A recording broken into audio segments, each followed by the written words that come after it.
Quando você bate o olho, você pensa, poxa, as duas equipes estão na mesma faixa de tabela, devem estar vivendo condições parecidas, momentos parecidos na temporada, mas é um retrato muito diferente para a oitava colocação da Chapecoense, para a nona posição do Atlético Paranaense. Primeiro, a partir de objetivos e a partir principalmente de expectativas criadas. Atlético Paranaense, como foi uma das equipes que caiu, uma das equipes com maior fator de investimento, se imagina sobrando na temporada, se imagina lutando pela liderança da competição. Mas o retrato do Atlético Paranaense não foi nada próximo a isso. Primeiro, antes mesmo do início da Série B, já era uma equipe que vinha trazendo algumas frustrações para a torcida, como eliminação na semifinal do Campeonato Paranaense para o Maringá. Depois vieram os jogos da Série B em que o Atlético não conseguiu render muito bem, apesar de um aproveitamento que não é terrível. Não é bom, mas não é terrível. Mas as grandes contestações eram contra o Barbieri e algumas peças individuais do grupo. Teve também o desempenho ruim na Copa do Brasil e um empate contra o Brusque no jogo de ida da terceira fase da competição. Do outro lado se tem uma Chapecoense com uma expectativa um pouco mais abaixo, mas com um trabalho que parece entregar algo. Um trabalho do Dalpozo principalmente, que é a grande figura responsável por conduzir esse grupo, que entrega organização em campo, que entrega uma equipe competitiva, independente do resultado, e que na última rodada conseguiu um grande desempenho e um grande resultado contra o Criciúma no Clássico Catarinense. O que dá pra gente esperar, o que dá pra gente trabalhar sobre esse Atlético Paranaense e Chapecoense, o jogo que abre a sétima rodada da Série B. Fique à vontade para trazer um pouco da sua avaliação também, a sua expectativa, o seu placar nos comentários, também para você deixar o joinha, se inscrever no canal e compartilhar o link para mais conteúdos como esse. Todo dia tem Série B em destaque aqui para vocês. Nesse vídeo, além de uma avaliação de momento das duas equipes, vamos falar sobre prováveis escalações e onde você vai poder acompanhar essa partida com imagem. Trazendo o momento mais imediato das duas equipes, começando com a equipe da casa, tem o Atlético Paranaense com o final do vínculo com o Barbieri, que sofria muitas críticas, era o principal alvo das críticas do torcedor do Furacão, e justificáveis, né? Apesar de não ser um rendimento que não é o esperado, mas não é terrível. Nos resultados positivos do Atlético já era um Atlético muito contestado na vitória contra o Paysandu, na vitória contra o CRB. Era um Atlético que não conseguia entregar uma organização em campo e um jogo convincente. E aí vieram as derrotas, vieram as sequências negativas de derrota para Cuiabá na Arena Pantanal de virada, em um jogo que as falhas individuais foram cobradas pela partida, pelo placar. Cuiabá vira com um erro crucial do Palácios na lateral direita.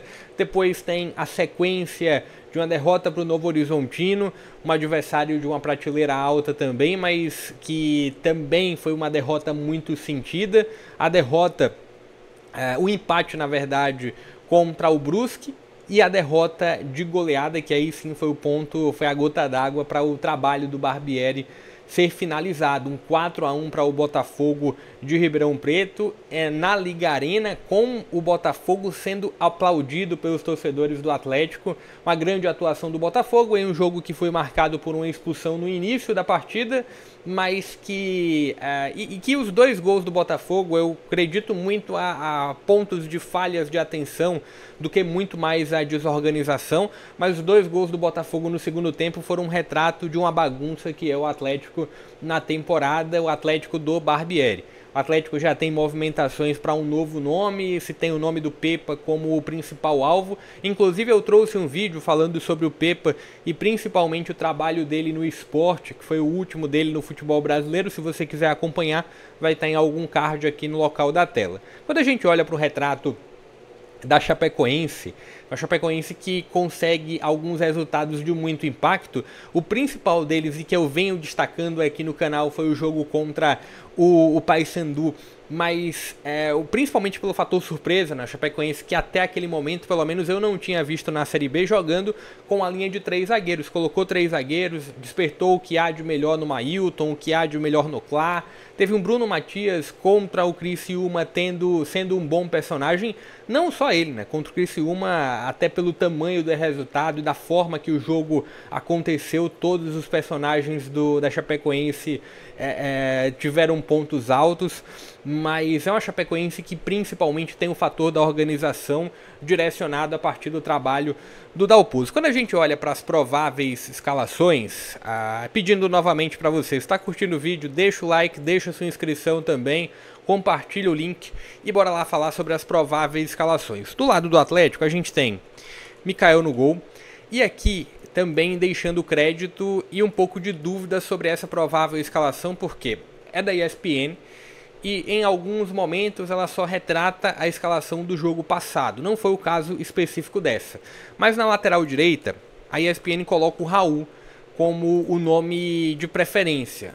Não sei como está a condição do Palácios, que seria o titular da posição. Então Raul pode ser o lateral direito. Lá na zaga tem o Léo e o Tobias, já que não pode contar com o Abraão, que cumpre suspensão. Na lateral esquerda tem a figura do Fernando. Também não sei como está a condição do Esquivel, que seria o lateral esquerdo titular. No meio de campo, Falcão e o Patrick, seria uma repetição do meio de campo inicial contra a equipe do Botafogo. Seguindo aqui no meio de campo a figura do Zapelli, que é a principal referência de construção, referência técnica desse grupo do Atlético. Tem o Luiz Fernando também como um dos bons nomes. O Isaac não vai estar disponível, então teria o Tevez, e uma outra possibilidade seria o Kevin. E no comando do ataque tem tanto o Renan Peixoto como o nome do Allan Kardec. São as duas possibilidades para 9 do Atlético. Do lado da Chapecoense tem o Léo no gol, o Bruno, linha de 3 zagueiros, um dos zagueiros sendo o Bruno, o outro zagueiro sendo o Vitor Caetano e o outro zagueiro sendo o João Silveira. Seguindo aqui, e aqui já partindo para os destaques, lateral direita, Mailton, que é muito potencializado por essa liberdade que é gerada para ele pelo sistema. Lateral esquerda tem o paraguaio Clark, que também é uma figura importante. Os corredores laterais da Chapecoense sendo muito importantes. Bruno Matias, como esse primeiro homem da saída. Tem também o Carvalheira como outro volante. E o Giovanni Augusto como o homem de poder de criação dessa equipe da Chapecoense. Agora a gente vai para o ataque. Tem o Marcinho como uma figura de mais mobilidade e o Mário Sérgio, que teve uma boa passagem pelo Paysandu em 2023, no ano do acesso do Paysandu, e é o 9, é a figura de referência no ataque da Chapecoense. Falando sobre transmissão, onde você vai poder acompanhar essa partida com a imagem. Não sai sem deixar o like, sem deixar a sua inscrição também, sem deixar o seu placar. Transmissão desse jogo, tanto no grupo Disney como na Rede TV e no Desimpedidos. Vou deixar inclusive o link da transmissão oficial do Desimpedidos fixada aqui nos comentários. Vou ficando por aqui, até a próxima.